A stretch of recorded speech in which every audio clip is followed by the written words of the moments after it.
कृष्णचंद्र गांधी सरस्वती विद्या मंदिर inter college Mathura में लक्ष्य बोध कार्यक्रम का आयोजन छात्रों के भविष्य को संवारने का एक महत्वपूर्ण कदम है।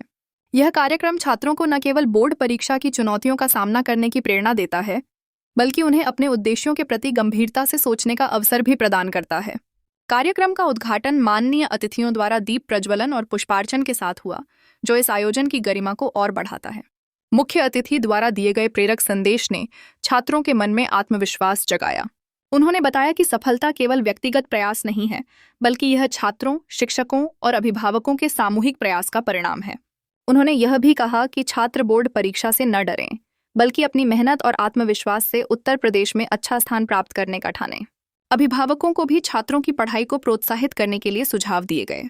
उन्होंने सलाह दी कि छात्रों को नियमित रूप से स्कूल भेजें और अध्ययन के लिए सकारात्मक वातावरण बनाएं। अंतिम सत्र में ओजस्वी वक्ता ने बताया कि जीवन का लक्ष्य निर्धारित करना आवश्यक है, जिससे छात्र भविष्य में अपने चरित्र और उद्देश्य को सही दिशा में आगे बढ़ा सकें। इस प्रकार के कार्यक्रम न केवल परीक्षा की चुनौतियों से निपटने में मदद करते हैं, बल्कि छात्रों को जीवन की संपूर्णता में समृद्ध बनाते हैं। ऐसे ही खबर देखने के लिए जननायक दस्तक टीवी चैनल को लाइक, शेयर, सब्सक्राइब करें और बेल आइकन दबाना ना भूलें। ब्यूरो मथुरा, महेश वर्मा की खास रिपोर्ट। नहीं मालूम वो दाएं हाथ खड़ा करो। अरे मैं खड़ा कर दूंगा पर सबको। जिन्हें शाबाश बच्चों की तरह रहो। जिन्हें बोर्ड का अर्थ नहीं मालूम वो हाथ खड़े करो, और नहीं मालूम ऐसे करो। हमें नहीं मालूम, हमें नहीं मालूम। ठीक है, फिर क्या फायदा यह? जब आपको ये नहीं मालूम कि बोर्ड क्या है, तो एक अप्रैल से क्या कर रहे हो? एक बात मैं बताऊंगा, फिर आपको बताना है। ये हालांकि अप्रैल के फर्स्ट वीक में मालूम चल जाना चाहिए था आपको।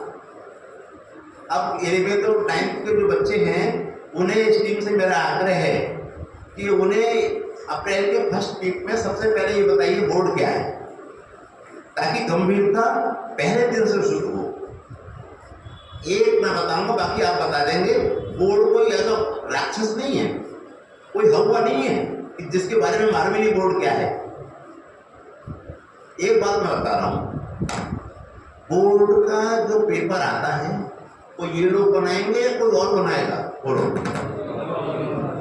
जो आपको नहीं जानते और आप उन्हें नहीं जानते, ऐसे व्यक्ति बोर्ड का पेपर बनाते हैं। ये बोर्ड की एक विशेषता है कि उसमें जो पेपर आता है वो हमारे परिचित नहीं होते, अननोन टू अननोन वो पेपर होता है। ठीक है, अब एक आध बात आप बता दो। चलो एक बात मैंने बताई है और आप बताओ कोई ऐसी बात सोचो, और ऐसी क्या क्या बात हो सकती है? पेपर बनना। हाँ बताओ बेटा। सेंटर। हाँ बोलो, सेंटर क्या बोलो है? हाँ बोलो बोलो। जो 12th क्लास में जो सेंटर है, जो बोर्ड के सेंटर पढ़ते हैं, वो हमको नहीं पता होते हैं कि हमारा कौन से कॉलेज में सेंटर आप 10th है 12th है। चलो क्या नाम है आपका? हिमांशु राजपूत। हिमांशु राजपूत के लिए ताली बजाइए। या तो दो बार या फिर एक, तुम लोग बाधा बनती है। बैठ जाओ बेटा हिमांशु। इन्होंने दूसरी बात बड़ी जोरदार बताई है कि बोर्ड में दूसरे स्कूल में जाकर हमें एग्जाम देना पड़ता है। जिस स्कूल को हम नहीं जानते, जिसके फर्नीचर को हम नहीं जानते, जिसके गेट को हम नहीं जानते, वहाँ बिल्कुल अननोन प्लेस टू अननोन हमें वो वहाँ बैठ कर लिखना पड़ता है। चलो और किसी बात बताओ। हाँ बताओ बेटा।